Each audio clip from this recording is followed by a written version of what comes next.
Hadirin sidang dewan yang kami hormati, dengan mengucapkan Bismillahirrahmanirrahim, rapat paripurna DPRD Provinsi Nusa Tenggara Barat, masa persidangan ketiga tahun sidang 2021, dalam rangka memperingati Hari Ulang Tahun ke-63 Provinsi Nusa Tenggara Barat, Kamis 16 Desember 2021, kami nyatakan dibuka dan terbuka untuk umum.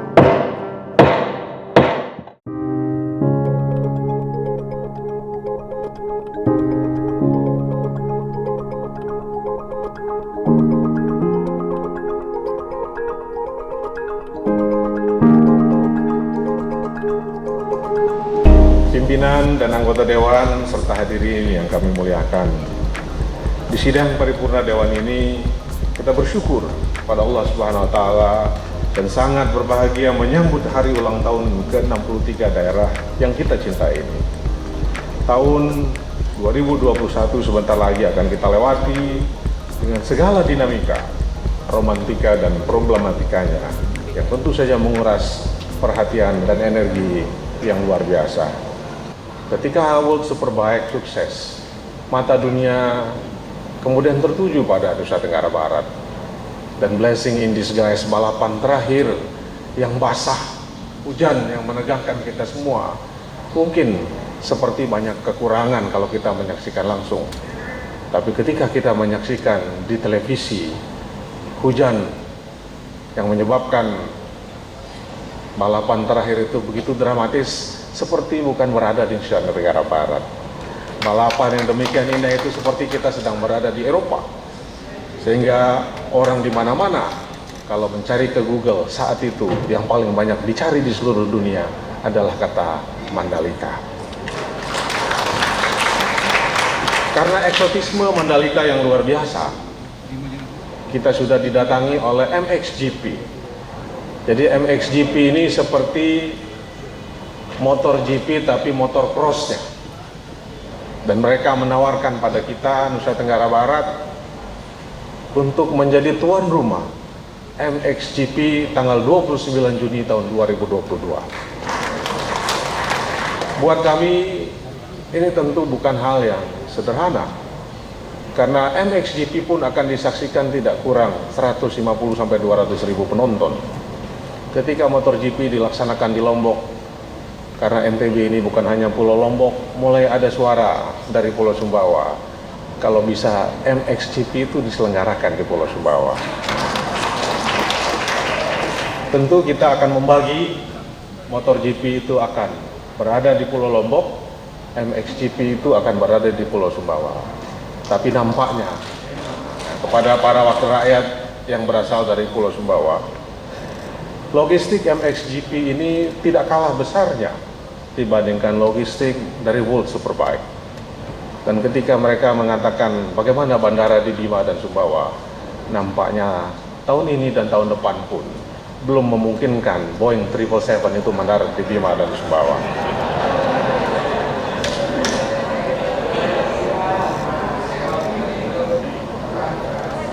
Kami pun mengatakan akan ada logistik yang lebih mahal, karena kalau harus tetap mendarat di Pulau Lombok, maka logistik ini dari Bil harus dibawa ke kapal ke Pulau Sumbawa. Tapi tantangan berikutnya, karena Tambora is a global brand, Tambora dikenal di seluruh dunia. Saya membayangkan bagaimana wajah MXGP kalau backgroundnya itu adalah Gunung Tambora. Ini akan jadi fenomena yang mengguncang dunia. Tapi ketika saya tanyakan ada berapa hotel di Dompu, di Dompu itu ada 2 hotelnya, sedangkan yang akan hadir di MXGP ini tidak kurang dari 200 ribu orang. Jadi between rock and hard place, sebagai wakil rakyat yang berasal dari Pulau Sumbawa, tidak mudah untuk menggesa ini karena seperti telur dan ayam.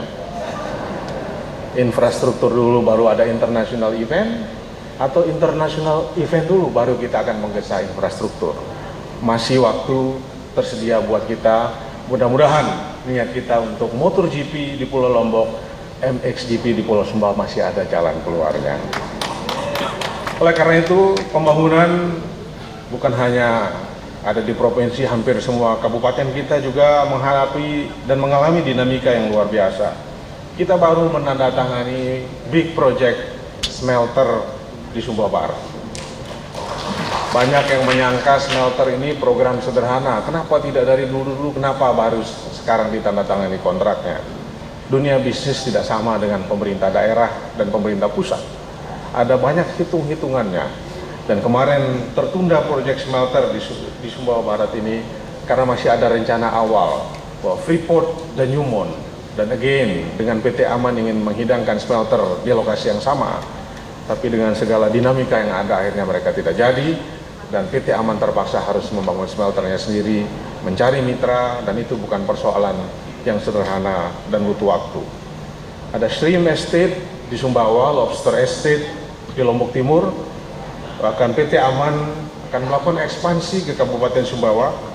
Dan ini informasi terakhir, saya bertemu 2 minggu yang lalu dengan pimpinan dari Sumbawa Timur Mining yang akan mempublikasikan hasil penemuan mereka Januari tahun depan.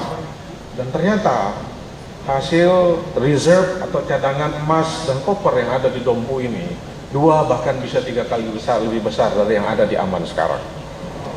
Yang lebih hebat lagi, di HUU di Dompu ini, Sumbawa Timur Mining itu juga menemukan sumber geotermal luar biasa yang juga menjadi mungkin perusahaan tambang pertama yang akan menambang dengan renewable energy dengan geotermal sekaligus. Dan banyak hal lain yang dilakukan di kabupaten dan kota seluruh Nusa Tenggara Barat yang kita cintai ini. Pada kesempatan yang baik ini, saya mengucapkan selamat ulang tahun untuk Provinsi Nusa Tenggara Barat yang ke-63. Selamat HUT NTB yang ke-63, semoga sinergi kolaborasi kita semakin baik. Insya Allah dengan sinergi kolaborasi tidak ada yang sulit, dengan bersama kita bisa. Atas nama segenap pimpinan dan anggota menyampaikan selamat kepada Nusa Tenggara Barat yang berulang tahun hari ini, insya Allah besok ke-63. Alhamdulillah, kini Provinsi Nusa Tenggara Barat telah berusia 63 tahun. Dirgahayu Provinsi Nusa Tenggara Barat. NTB Gemilang, Indonesia maju.